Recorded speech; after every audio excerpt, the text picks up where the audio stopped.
Troublesome trucks. Thomas the Tank Engine knows how to handle trucks, but the first time he had to pull them wasn't easy. Soon after he had started working on the Fat Controller's railway, Thomas became tired of pulling coaches. "I want to try something different," he would puff noisily to the engines in the shed every night.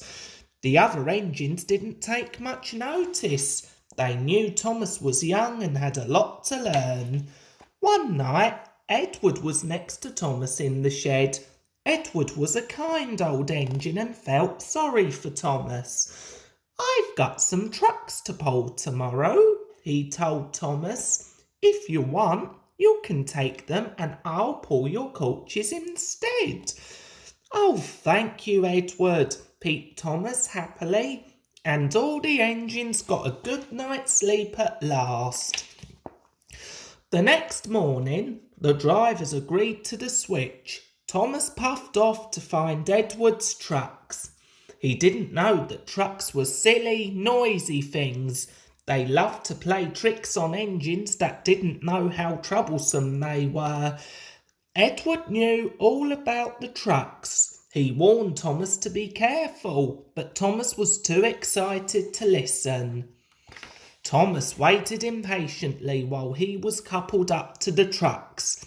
When the guard blew his whistle, Thomas quickly peeped in reply and began to puff away. But the trucks didn't want to go. "Oh, oh," they screeched. "Wait!" Thomas wouldn't wait. Come on," he replied, giving them a hard little bump.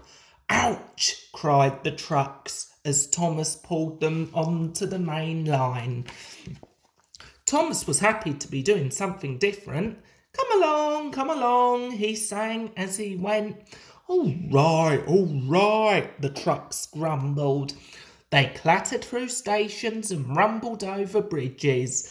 The trucks didn't like being bumped and looked for a chance to cause trouble for Thomas.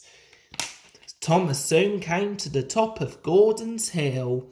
"Steady now," warned his driver as he shut off steam and put on the brakes. "We're stopping," called Thomas. No, said the trucks naughtily. Go on.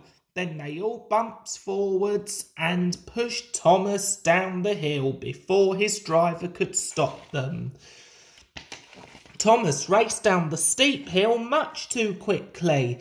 The trucks rattled and laughed behind him. "Stop pushing," Thomas panted, but the trucks would not stop. "Huff, huff, ho, you're too slow. We'll give you a push to help you go," they sang rudely. Thomas could see the station at the bottom of the hill, but he was going too fast to stop. "Cinders and ashes," he cried. He whooshed straight past the station platform. The people waiting there were quite surprised to see a little blue engine going so fast with a train of laughing trucks. At the points ahead, Thomas could see that the line split into two tracks. He had an idea. Luckily, the way was clear as he turned off the main line and into a goods yard. Oh dear, Thomas groaned as he skidded along the rails. His brakes screeched and his axles tingled. As the far side of the yard were the buffers at the end of the track, Thomas was going to crash. "I must stop," Thomas said, and his driver applied the brakes even harder. The buffers were getting closer and closer. Thomas closed his eyes tight shut. But there was no crash. Thomas opened one eye carefully. He had stopped just in front of the buffers, but next to the track was the Fat Controller, looking very cross. "Why did you come in so fast, Thomas?" the Fat Controller boomed. "I didn't mean to," Thomas explained meekly. "The trucks pushed me down the hill." "You've got a lot to learn about trucks, little Thomas. the Fat Controller told him.